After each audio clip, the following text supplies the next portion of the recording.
ఈ మధ్య నా పేరుని సినిమాల్లో తెగవాడేసుకుంటున్నారు ఫ్రీగా.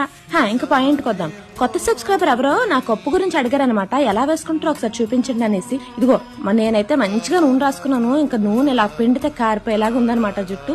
జస్ట్ అలా పట్టుకొని చెయ్యి అలా కింద పెట్టి ఇలా తిప్పాడు. అసలు ఈ కొప్పు రాని ఏషియన్స్ ఎవ్వరు ఉండరు నాకు తెలిసి. చాలా సింపుల్ అనమాట. నేనైతే లాంగ్ హెయిర్ కాబట్టి 3-4 రౌండ్లు తిప్పాను గానీ చిన్న జుట్టులో అయితే 1 రౌండ్ తో కూడా వస్తుంది అనమాట. అంతే ఒకే 1 నిమిషంలో ఫట్టుమని అయిపోయే మూడు అనమాట ఇది. ఇంక ఈ కొప్పు లాంగ్ లాస్టింగ్ ఉండాలంటే అంటే పొద్దున్నేసి సాయంత్రం వరకు ఉండాలంటే ఇలాంటి పిన్నులు ఏవైనా పెట్టేసుకోవచ్చు. ఇలాంటి చైనీస్ పుల్లలు ఉంటాయి కదా, జపనీస్ బమీను, అవైతే నేను తెగ వాడేస్తాను. నేనైతే ఇండియా నుంచి తెచ్చుకున్నాను. ఎన్ని కొనుక్కున్నానంటే డిఫరెంట్ వి అంటే మనకి డ్రెస్ కి తగ్గట్టు స్టైల్ అనమాట. అలాగే డ్రెస్ కి తగ్గట్టు కలర్స్ కూడా వేసుకుంటాను. అంతేనండి, చాలా సింపుల్. అసలు నూనె పెట్టుకున్నా కూడా మంచిగా బయటకు వెళ్ళిపోవచ్చు అనుకోండి. స్టైల్ కి స్టైల్ ఉంటుంది, మంచిగా కంఫర్టబుల్ గా కూడా ఉంటుంది. ఈ ముడి తెలిసిన వాళ్ళు కమెంట్స్ చేయండి చూద్దాం.